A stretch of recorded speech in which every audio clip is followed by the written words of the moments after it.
अरे पायल, नीचे क्या कर रही हो? अरे पेड़ के ऊपर आओ ना, देखो ऊपर से कितनी सुंदर सुंदर वादियाँ दिख रही हैं। कितना अच्छा लग रहा है। ऐसे सुंदर नजारे बार बार देखने को नहीं मिलते। अरे नव्या, नीचे आ जा, ऊपर मत खड़ी हो, गिर गई ना तो चोट लग जाएगी। नीचे आ जाओ। नहीं नहीं, ऊपर के नजारे कुछ अलग है, मैं नहीं जाने वाली हूँ। अरे नव्या, तुम हम लोगों की बातें क्यों नहीं सुनती? अरे हम दोनों सहेलियाँ यहाँ तालाब किनारे बैठकर मस्ती करने और बातें करने आई हैं, और तुम यहाँ हो कि बंदर की तरह पेड़ पर चढ़ी हो। नीचे आ जाओ। तुम्हारी बातों में मैं नहीं आने वाली हूँ, तुम तो उसकी चोटी बनाओ। तीनों सहेलियां हंस खेलकर तालाब के किनारे बैठी हुई थीं। वहीं दूसरी तरफ तालाब के पास अचानक एक गांव वाला भागता हुआ आया। अरे तुम तीनों क्या कर रही हो, वो भी तालाब के किनारे? जरा देखो तो सही, शाम का सूरज डूबने वाला है नहीं तो तुमको नहीं पता है क्या कि शाम के सूरज डूबते ही कोई भी उस तालाब के किनारे नहीं जाता, और न ही उस पेड़ पर। अब ऐसे देख क्या रही हो? चलो तीनों जल्दी से वापस आ जाओ। अरे चलो जल्दी करो, वापस आओ। क्या हो गया काका, क्यों चिल्ला रहे हो? अरे हम लोग तो यहाँ घूमने आए हैं। अरे बिटिया, अब मैं क्या समझाऊं, जल्दी से वापस आ जाओ। शाम का सूरज डूबते ही कोई भी तालाब के किनारे नहीं रुक सकता है, जल्दी से वापस आ जाओ। अरे सुनती भी नहीं हो तुम लोग। चलो मैं तो जा रहा हूँ, तुम लोग भी चले जाना, चले जाना। लखन पागलों की तरह वहाँ से भाग गया। अरे ये लखन काका को क्या हो गया? ये तो इतने डर गए जैसे कि भूत प्रेत यहाँ हो। देखो नव्या, अगर काका ने कहा है तो जरूर कुछ होगा।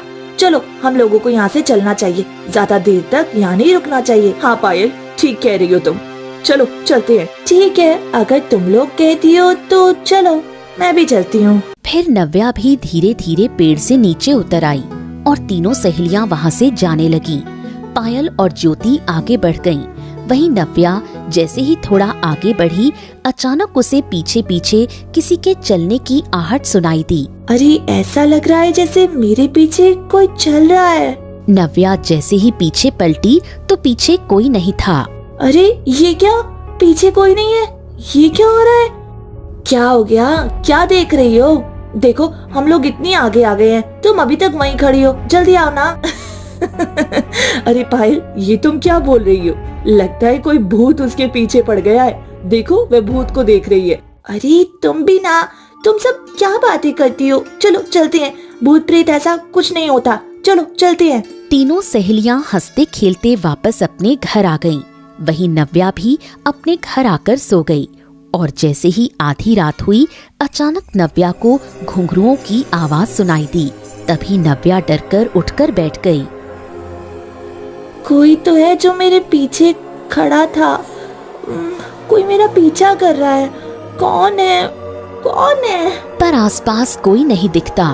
कैसी अजीब घबराहट हो रही है, मुझे सो जाना चाहिए। फिर नव्या जैसे तैसे सोने की कोशिश करने लगी कि अचानक ही एक सफेद साया उसके शरीर के अंदर समा गया। ये क्या? कोई तो है जो मेरे शरीर में समाया है। सामने आओ, मुझे दिखाई क्यों नहीं दे रहे हो? मुझे बहुत डर लग रहा है, ऐसे डराओ मत। डरो मत, मैं आरुषि हूँ, तुम्हें कोई नुकसान नहीं पहुँचाऊंगी। मुझे मरने के बाद भी सुकून नहीं मिला। मैं कुछ लोगों को सुकून देना चाहती हूँ, बस मुझे तुम्हारी मदद चाहिए। तुम मेरी मदद करो, मैं तुम्हें कुछ नहीं करूँगी, बस मैं इंसाफ चाहती हूँ। देखो मुझे पहले डर लग रहा था, लेकिन तुम्हारी ये बातें सुनकर मुझे तुम पर दया आ रही है। तुम सामने आओ, मैं तुमसे बात करना चाहती हूँ। तुम्हारी जरूर मदद करूंगी मैं, अगर मेरे बस में हो सके तो। बस मुझे मारना मत। तभी अचानक तेज रोशनी फैली और सफेद कपड़ों में आरुषि सामने प्रकट हुई। मैं कई महीने से उस पेड़ का इंतजार कर रही थी, कोई तो आए जो मेरी तकलीफ समझ सके। अरे तुम्हारे साथ ऐसा क्या हुआ कि तुम मर गई और इस तरह पेड़ पर रह रही हो? मुझे पूरी बात बताओ, तभी मैं तुम्हारी मदद करूंगी। ये 7 महीने पहले की बात है। आरुषि की शादी का 1 महीना बीत गया था। आरुषि डरी डरी सी रहती थी और एक दिन उदास होकर रसोई में बैठी थी। तभी कल्याणी उसकी सास आई।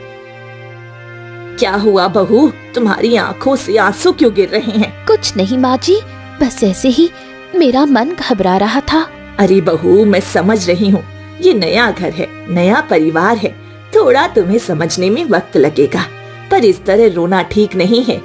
हिम्मत रखो, सब ठीक हो जाएगा। मैं तो तुम्हारी माँ जैसी हूँ, फिर तुमको चिंता किस बात की है? माँ जी, मुझे डर लगता है कि दीदी पता नहीं कब किस बात पर बुरा मान जाए। मैं हर वक्त कोशिश करती हूँ कि दीदी, जेठ जी और रंजन जी तीनों को खुश कर पाऊँ, पर मुझसे कुछ न कुछ गलती हो जाती है। चिंता मत करो बहू, सब ठीक हो जाएगा। थोड़ा वक्त दो और देखना, वह लोग भी तुम्हें समझने लगेंगे और हर बात पर इतना रोने की जरूरत नहीं है। कल्याणी वहाँ से चली जाती है। आरुषि फिर अपने आप को संभालकर घर में मगन हो जाती है। तभी जेठानी आती है। अरे आरुषि, मैंने कहा था ना, घर के द्वार पर कोई भी कुछ मांगने आए तो देना मत। वो जो पड़ोस की काकी है, उसके 3 बेटियां हैं। आज सुना है कि तुमने उसको ढेर सारा अनाज दिया। तुम क्या घर को बर्बाद करने आई हो? आइंदा मैंने देखा ना कि तुमने मेरी इजाजत के बिना किसी को कुछ दिया तो अच्छा नहीं होगा। आरुषि परेशान हो गई। गरीबों की मदद करने पर भी उसे इतना कुछ सुनने को मिला और ऐसे ही दिन बीत जाते हैं। वहीं दूसरी तरफ अलका परेशान होकर घर में बैठी हुई थी। नहीं, बस बहुत हो गया। मुझे किसी भी तरह इस गरीब घर की लड़की को इस घर से बाहर निकालना ही होगा। मैं इसे अब और बर्दाश्त नहीं कर सकती। अरे, अगर मैंने अपनी पसंद की लड़की से देवर जी की शादी कराई होती तो घर में मेरा राज चलता। उस लड़की से देवर जी की शादी कराती जिसको अपनी मुट्ठी में रख सकती। कोई बात नहीं, अभी भी देर नहीं हुई। इसकी जिंदगी इतनी खराब करूंगी कि ये घर छोड़कर भाग जाएगी। फिर अलका परेशान होकर कमरे के बाहर आती है। इतने में रंजन वहाँ आता है। देवर जी, आप बहुत थके थके लग रहे हैं। क्या हमारी देवरानी आपका अच्छे से ध्यान नहीं रखती? अब भाभी, वो तो ख्याल अच्छे से रखती है, लेकिन वो अब क्या बताऊं भाभी, न जाने क्यों वो डरी सहमी सी रहती है। आप तो पूरे दिन उसके साथ में रहती हैं, आपको तो पता होगा ना वो इतनी चुप चुप क्यों रहती है, एकदम सहमी सी। क्या बात है भाभी, कुछ बताया उसने? कहना तो नहीं चाहती, पर वो देवरानी सुंदर बहुत है, ये बात तो आपको माननी पड़ेगी। और आप उसको कुछ ज्यादा पसंद नहीं आए। बेचारी ये बात रोज कहते हुए रो देती है। उसकी आंखों में नमी रहती है हर समय। क्या बात कर रही हैं? वो ऐसा कहती है? हाँ, लेकिन आप उसे कुछ मत कहना। वो बच्ची है, इसलिए कुछ भी कह देती है। धीरे धीरे पसंद करने लगेगी। वैसे बच्ची नेक है, धीरे धीरे सब ठीक हो जाएगा। नहीं नहीं नहीं नहीं नहीं, अरे उसकी हिम्मत कैसे हुई भाभी मुझे ना पसंद करने की? एक तो इतने छोटे घर की लड़की है, हमारे घर के बहू बनना उसके लिए क्या कोई छोटी मोटी बात है क्या? फिर भी उसके नखरे देखो, 7वें आसमान पे है। आप उसे अभी कुछ मत बोलो, मुझे कुछ दिनों का वक्त और दो, मैं उसको सब समझा दूंगी। गुस्से से घर टूट जाते हैं और एक लड़की के लिए घर टूटना मरने से भी बड़ा होता है। फिर अलका उदास होकर वहाँ से जाने लगी। हाँ, बताओ भला भाभी कितनी अच्छी हैं, घर परिवार के बारे में कितना सोचती हैं, और वहीं मेरी पत्नी गरीब घर की है, मुझे पसंद ही नहीं करती है। हाँ। रंजन परेशान होकर कमरे में जाता है। ऐसे ही दिन प्रतिदिन बीतते हैं। अलका रंजन के कान भरती रहती है, जिससे आरुषि को दिन प्रतिदिन परेशानी झेलनी पड़ती है। एक दिन रंजन जैसे ही घर आता है, तभी अलका गुस्से में रंजन के पास आकर खड़ी हो जाती है। अरे अरे अरे, क्या बात है भाभी, आप बहुत गुस्से में दिख रही हैं, क्या हो गया? देखो रंजन, अब बस बहुत हो गया। मैं अब आरुषि को और नहीं समझा सकती। अरे मैं उसे जितना समझाती हूँ वो उल्टा जवाब देने लगी है। और ऊपर से पता है, आज हमारे मोहल्ले की एक औरत से बात कर रही थी जो हमारे घर की हर चीज में बुराई ढूंढती रहती है। मैंने आरुषि को उससे बात करने के लिए मना किया तो पता है उसने क्या कहा कि मैं भी इस घर की बहू हूँ और आप भी इस घर की बहू हो, इसलिए आप मेरे फैसले में टांग अड़ा रही हो। अलका गुस्से में चली गई। क्यों? उसकी इतनी हिम्मत, उसने भाभी से इस तरह से बात की। अब तो उसको इसकी सजा भुगतनी ही पड़ेगी। अब देख, मैं बताता हूँ क्या हूँ मैं। रंजन गुस्से में आग बबूला होकर घर के अंदर आया। आपको प्यास लगी होगी जी, मैं अभी आपके लिए पानी लेकर आती हूँ। प्यास? अरे मुझे नहीं लगी प्यास व्यास।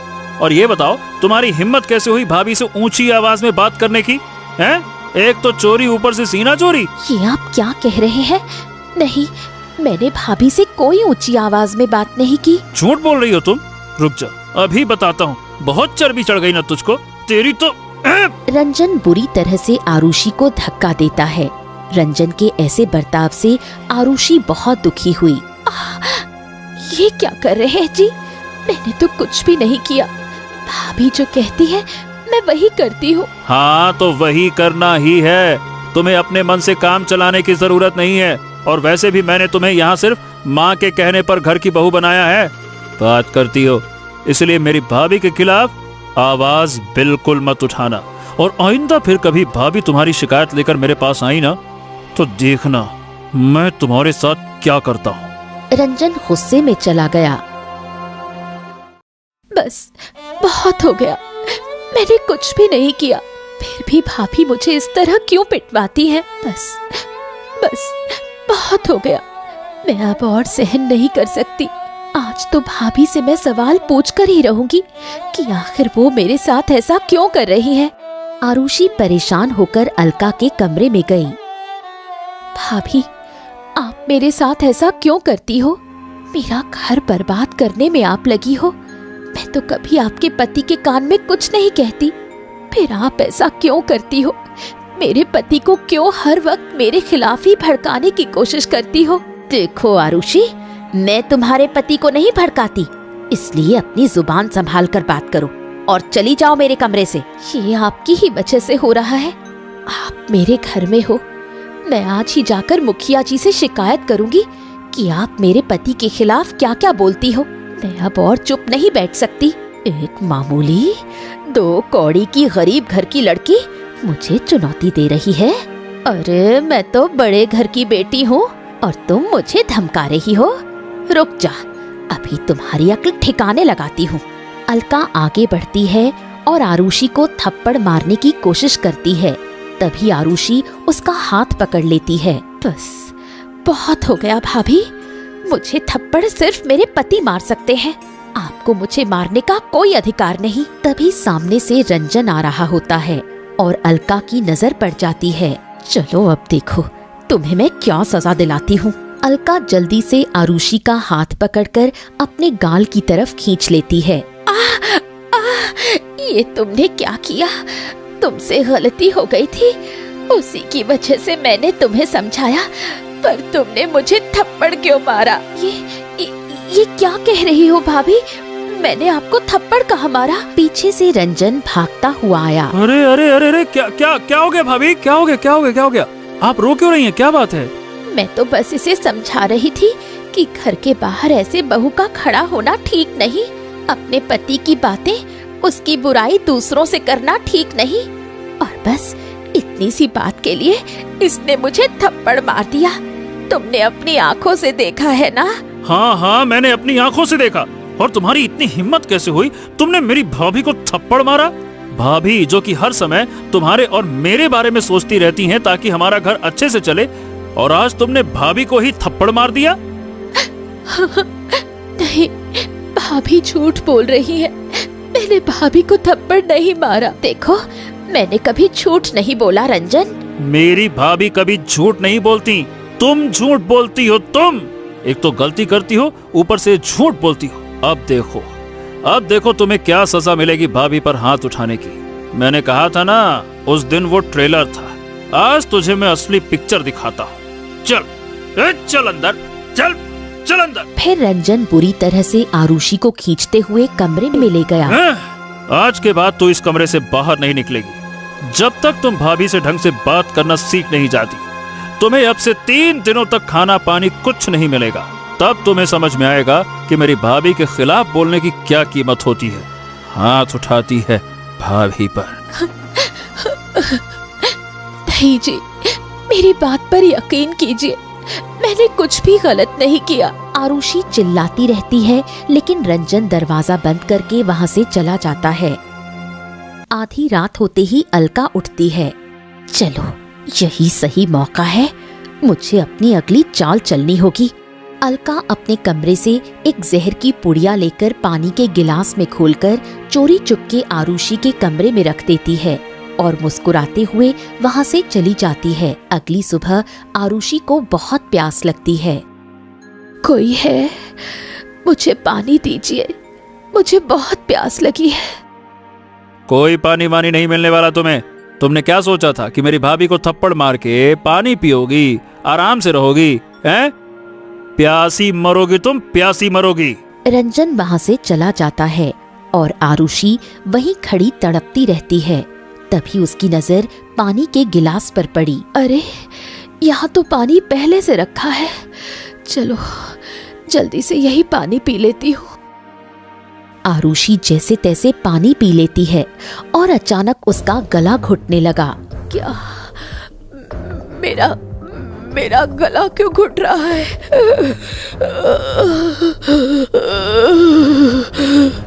आरुषि छटपटाती है और कुछ ही देर में वो अपनी आखिरी सांस लेती है। पानी में जहर मिला हुआ था। फिर शाम को जैसे ही रंजन कमरे में आया, आरुषि को उसने मरा हुआ पाया। अरे ये क्या भाभी? अरे बाप रे बाप, देखो देखो देखो, ये क्या हो गया? लगता है इसने जहर खा लिया है। इसके शरीर और चेहरे पर नीला रंग दिख रहा है। देखो भाभी। कल्याणी, अलका और मनोज कमरे में भागते हुए आए। अरे ये कैसे हो सकता है? मेरी बहू जहर कैसे खा सकती है? हे ईश्वर, ये क्या हो रहा है? नहीं, मेरी बहू जहर नहीं खा सकती। अरे माँ जी, मैंने आपको कहा था कि गरीब घर की लड़की को हमारे घर की बहू मत बनने दे। अब देखिए, इसने जहर खा लिया। पता नहीं गांव पंचायत में क्या फैसला होगा। लोग तो यही कहेंगे कि हमने इसे जहर दे दिया। अब हम कैसे बचेंगे? सब लोग राजा के पास जाकर शिकायत करेंगे। तभी एक पड़ोस की औरत घर के अंदर आ गई और ये दृश्य देखकर चिल्ला उठी। ये क्या? अरे कल्याणी बहन, तुम्हारी छोटी बहू ने जहर खा लिया? ये बात तो मुझे पूरे गांव में बतानी होगी। रुको ममता, रुको। लेकिन ममता नहीं रुकती और घर के बाहर चली जाती है। देखो, अब ये बात पूरे गांव में फैल गई है।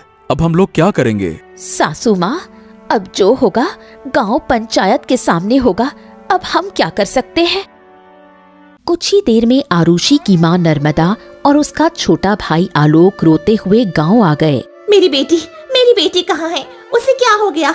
मुझे उससे मिलना है। वे आपकी बेटी ने जहर खा लिया।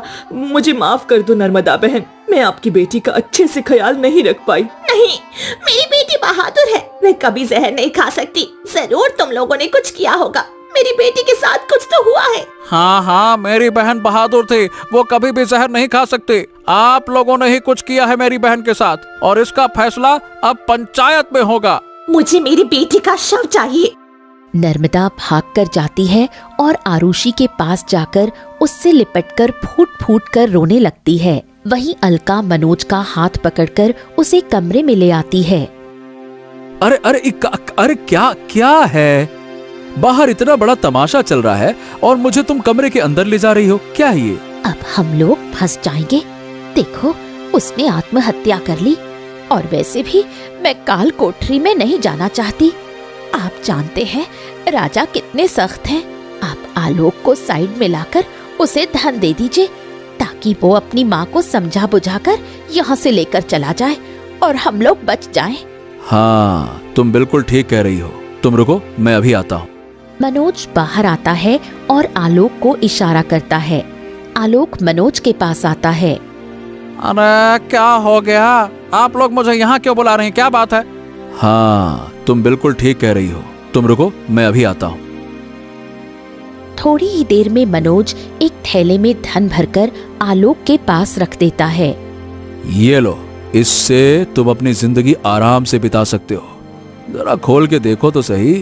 इतना सारा धन कभी नहीं देखा होगा तुमने, वो भी एक साथ। समझे? अब मेरी बात कान खोल के सुनो। अपने बहन की आत्महत्या की बात अब यहीं पे खत्म करो। इस मामले को ज्यादा बढ़ाओ मत। हाँ, बाप रे बाप, इतना सारा धन तो मैंने कभी नहीं देखा। सच में ये तो बहुत पैसा है ना? तो फिर जाकर अपनी माँ को समझाओ और अब ये बात यहीं पे खत्म करो और अपनी बहन का अंतिम संस्कार करो। फालतू में मामला बढ़ाने से क्या मिलेगा? जो हाथ आया है कहीं वो भी ना चला जाए। हाँ, ठीक है, मैं तैयार हूँ। इतना धन के लिए तो मैं कुछ भी करने को तैयार हूँ। ठीक है। आलोक वहाँ से अपनी माँ नर्मदा के पास आता है। अब तो इसका फैसला पंचायत में होगा। आलोक, उठाओ अपनी बहन को और चलो, पंचायत में इसका फैसला होगा। कुछ ही देर में पंचायत के लोग घर के अंदर आ जाते हैं। बताओ भाई, क्या मामला है? मुखिया जी, मेरी बेटी के ससुराल वालों ने, उसके जेठ ने, उसकी जेठानी ने और सास ने और उसके पति ने मिलकर मेरी बेटी की जान ले ली। मेरी बेटी इतनी कायर नहीं थी कि जहर खा सके। नहीं मुखिया जी, हम लोगों ने इसे जहर नहीं खिलाया। वो बहुत गुस्सैल थी। हम कुछ भी कहते तो उल्टा जवाब देती थी। इसी वजह से उसने जाकर जहर खा लिया। इसमें हमारी या हमारे देवर की कोई गलती नहीं है। आप लोग झूठ बोल रहे हैं। माँ, आप क्या बातें कर रही हैं? क्या आप भूल गई कि हमारी दीदी बचपन से ही कितनी ज्यादा गुस्सैल थी? थोड़ी सी बात भी उनको बहुत बुरी लग जाती थी। वो हमसे लड़ती थी और मुझे तो इतना मारती थी कि क्या कहूँ। हमने उसे ससुराल में कई बार समझाया, हाँ, लेकिन उसने खुद ही जहर खा लिया। अब ये किसकी गलती है बताइए? ये तुम कैसी बातें कर रहे हो? आलोक, हमारी बेटी ने कभी कुछ गलत नहीं किया है और तू अपनी बहन का पक्ष लेने की बजाय इन लोगों का पक्ष ले रहा है। देखो माँ, ऐसा है, मैं तो सिर्फ सही का पक्ष ले रहा हूँ। इसमें गलती हमारी दीदी की ही है।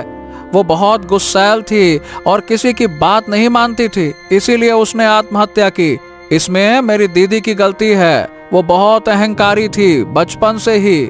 जीजा या उनके ससुराल वालों की कोई गलती नहीं है।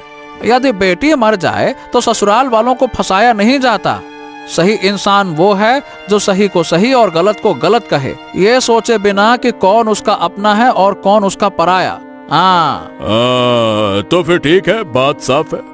आपकी बिटिया का अंतिम संस्कार करो। उनके ससुराल वालों की इसमें कोई गलती है ही नहीं और पंचायत का फैसला यही है कि इस मामले को अब खत्म किया जाए। नहीं, ऐसा नहीं हो सकता। मेरी बेटी के साथ गलत हुआ है। अरे, जब तुम्हारा बेटा ही तुम्हारा साथ नहीं दे रहा तो हम क्या कर सकते हैं? तुम्हारा बेटा सच बोल रहा है, उसकी बात मानी जाएगी। हाँ माँ, चलो अब दीदी का अंतिम संस्कार कर देते हैं। चलो। तू कैसा भाई है? पूरे गांव और समाज के सामने अपनी बहन की इज्जत को तुमने तार तार कर दिया।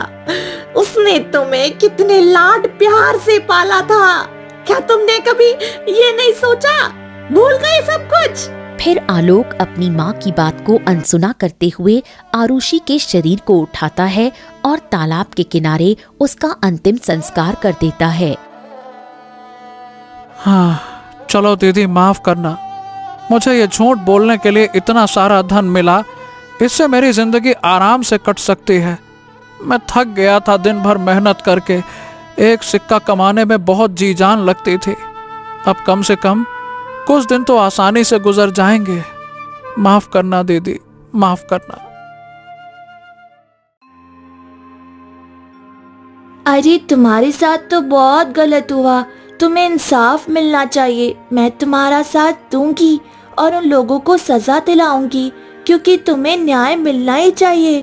मैं उस पल का बहुत ही बेसब्री से इंतजार करूंगी जब उन लोगों को सजा मिलेगी और मेरी माँ को संतुष्टि मिलेगी।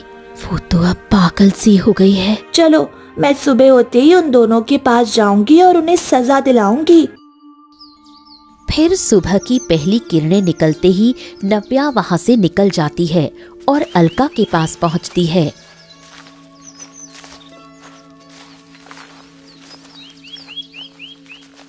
अरे, तुम कौन हो? आज से पहले तो मैंने तुम्हें कभी नहीं देखा। मैं तुम्हारा सारा सच जानती हूँ। तुमने आरुषि के साथ क्या किया? अपना मुंह खोलो और सच कबूल करो, वरना तुम्हें इसकी कीमत चुकानी होगी। अरे, तुम कौन हो जो मुझे धमकाने आ गई? मैं वो चीज हूँ जिसने आज तक हार नहीं मानी। कोई बात नहीं, अब मान जाओगी। वैसे तुमने आरुषि को जहर दे के मारा था ना? अलका एक पल के लिए सोचती है और हंसते हुए कहती है, बहुत कुछ जानती है तू।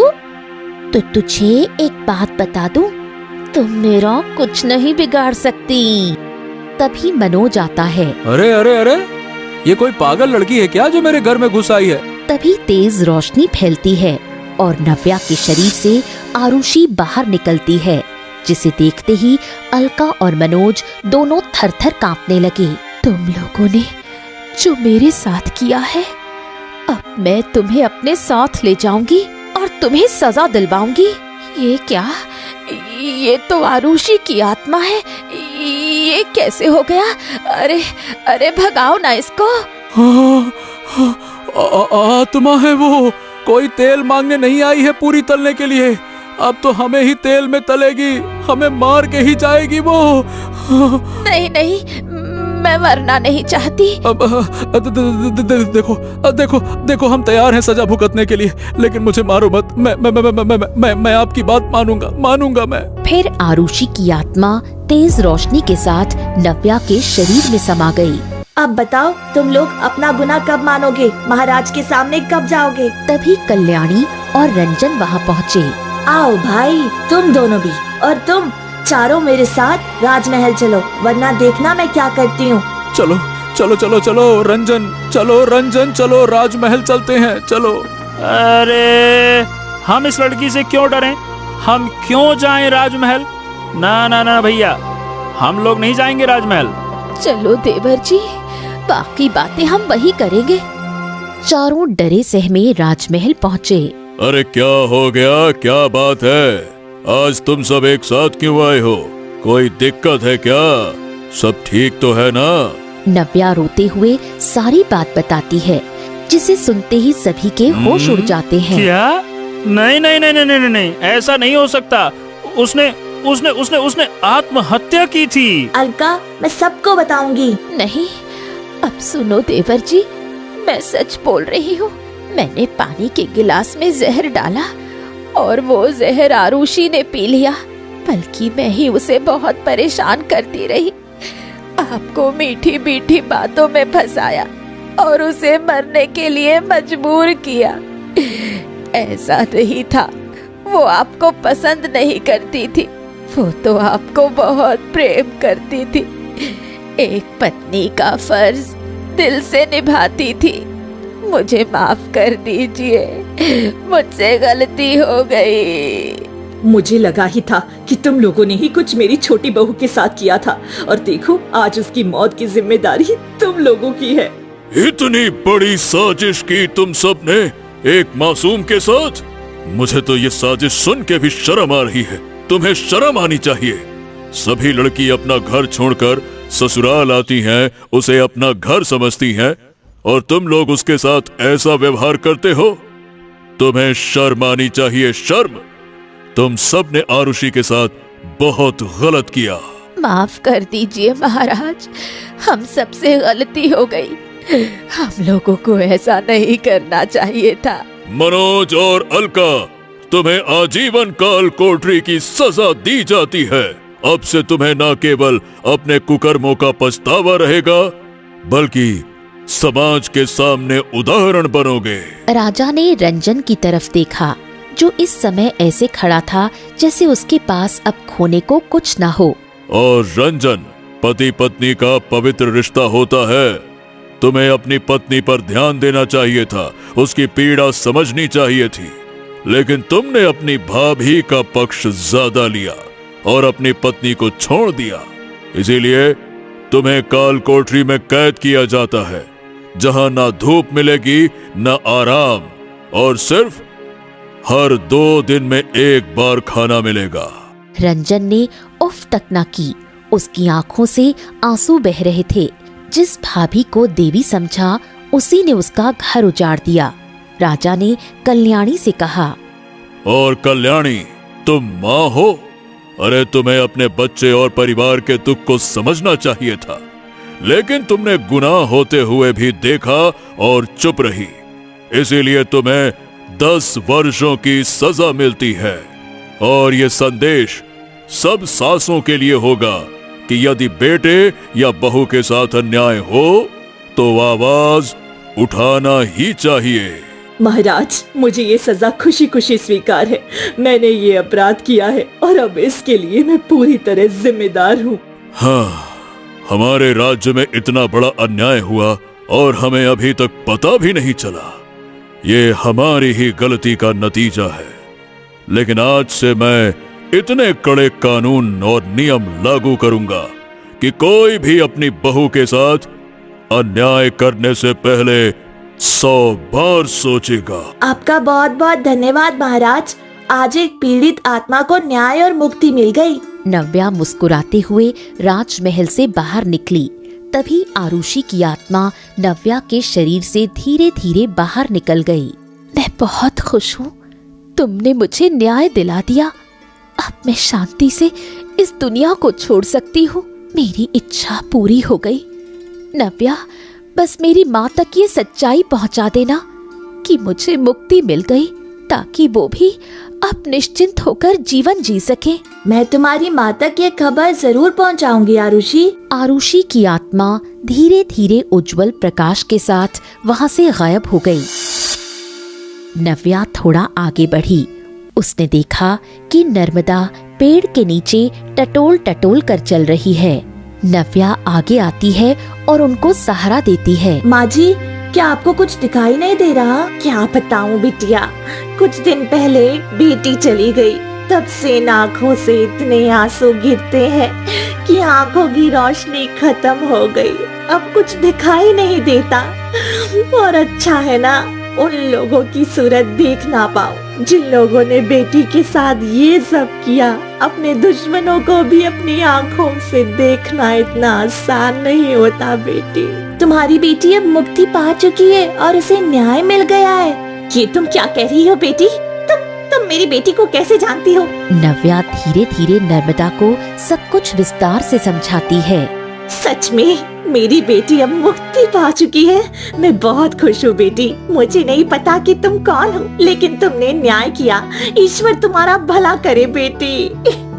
नर्मदा धीरे धीरे रोते हुए वहाँ से चली जाती है। नव्या मुस्कुराती है, हल्की सी शांति की सांस लेती है। एक अजीब सा सुकून उसकी रूह में उतर चुका था।